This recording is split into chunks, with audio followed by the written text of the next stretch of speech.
Hi, everyone. I want to talk to you this week about all the learning that happens with the holidays. I know a lot of people are really stressed out. Your plates are already full, and then you're adding holiday stuff on top of it. And you want to do fun things to celebrate the holidays with your kids, but that voice in the back of your head that says, "Are you really doing enough? Don't be a slacker." All those different kinds of voices that work against us. That's where unschoolers can come in and help you out.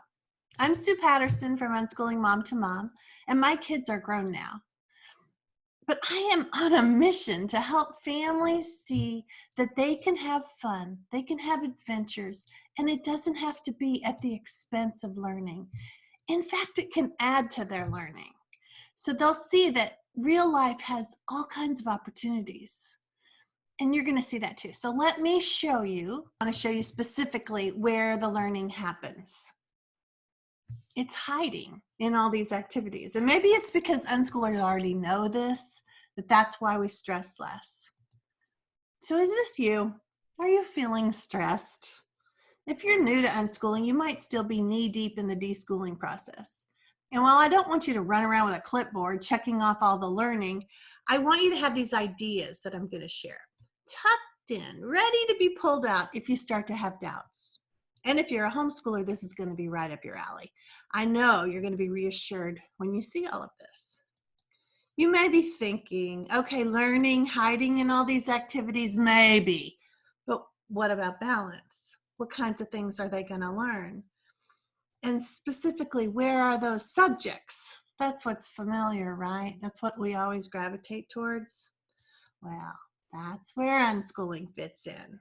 Even if you're not an unschooler, or you've only just started on this path, we can show you ways to look at these holiday activities and see them in a different light.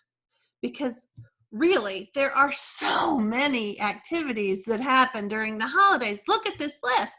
It's a lot. Shopping and baking and crafts and decorating, community service and family get-togethers. No wonder we're a little stressed out. And then on top of that, we have all these critics, and lots of them it's internal, right? Coming at us. We've heard it all before. We've even said it to ourselves. Things like, you can't just stop educating them for a whole month, or they'll fall behind, or don't be one of those kind of parents. But it's not true.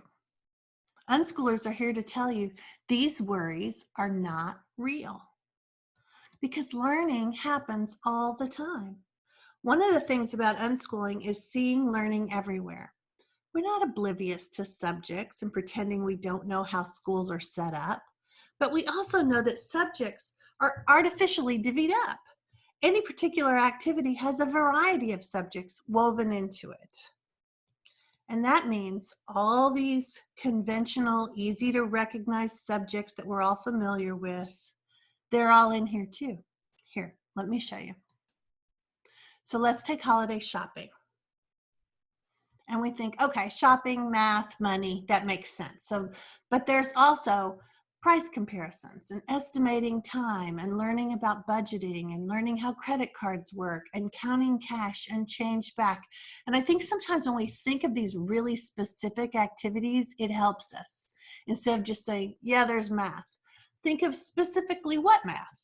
And then think of specifically what language arts. They're researching products, they're reading reviews, they're making gift lists, they're reading store brochures. And then they have critical thinking skills too. They research these products, they read about product comparisons, they're deciphering marketing, they learn to read the fine print. And their soft skills, you know, Google and several of the other big companies said that the soft skills seem to be what a lot of their job applicants were kind of short on.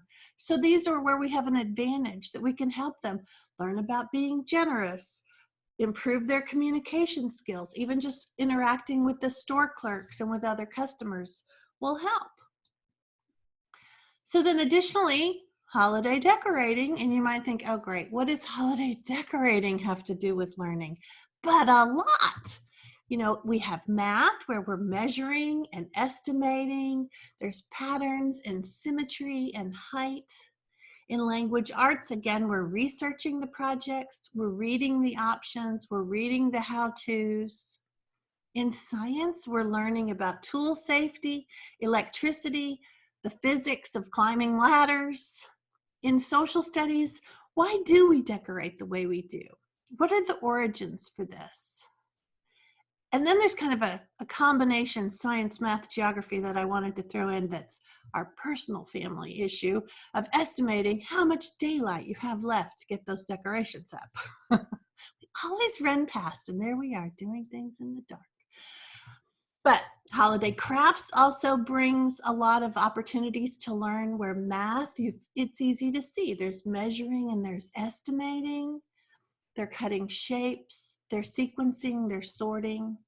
They're language arts, they're again researching and reading directions, and maybe there's a story behind the craft. They've got science happening where they're mixing colors and learning about textures and where they come from. In social studies, they might look at crafts from other cultures or explore crafts from within your own community. Maybe you'll be discussing your religion or other religions and learning about other cultures. And obviously, crafts tie in with art, but art specifically like learning design elements or experimenting with new media or learning to use new tools. Now, the holiday cooking and baking is another one that a lot of people are really easy to say, oh, the fractions of, the math fractions that happen with cooking. But let's get specific with some other things too. There's doubling and halving and tripling recipes. There is the measuring and the estimating for pan size or bowl size, estimating time, constructing a gingerbread house, that's math. In language arts, they're researching recipes, reading cookbooks, doing some recipes that may have interesting stories associated with them. That's language arts. With science and chemistry, they're using yeast and how it works maybe. They're at least freezing and thawing. They've got to figure out a little about baking soda or baking powder. They learn about heat, oven temperatures or room temperatures. And then the science and physics, learning how kitchen equipment works, like blenders and mixers and food processors. Now the social studies, again, are recipes passed down from generations? Do any recipes originate in other countries? And then art ties in too with the decorating. We've got to frost the cookies or frost cakes or decorate with candy, and what looks good and why. And even the presentation of important meals, or when it's done artistically or even traditionally. How come? What do we use? And so that's tying art in. Sometimes this month we do a lot of community service. And it's more than just taking care of our community and helping those less fortunate. There's also math where we have to estimate how much time it takes. How long are we going to be there? Do we have to sort materials? Do we need to purchase supplies? With language arts, they're reading signs and reading directions. In science, they're learning about litter and pollution and ecology and environmental science. They also learn health, where they're learning correct safety supplies, correct clothing and shoes for the activity, packing snacks if it's going to be a little while. And then again with those soft skills, compassion, kindness, generosity, empathy, gratitude, humility, and leadership.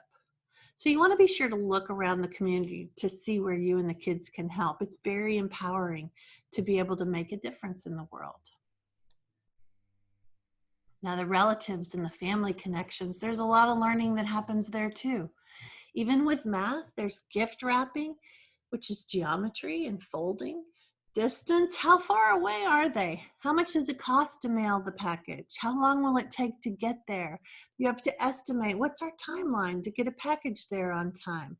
Involve the children in all of this and you'll be exposing them to more math. And it's real practical life math. So language arts, funny stories about family members, those often surface on those Zoom calls, or even if you're having get-togethers in person. And maybe grandparents could record readings of various family favorites and holiday books. Now, obviously, psychology, we might have a little conflict management that we have to deal with. Social studies, learning about family history.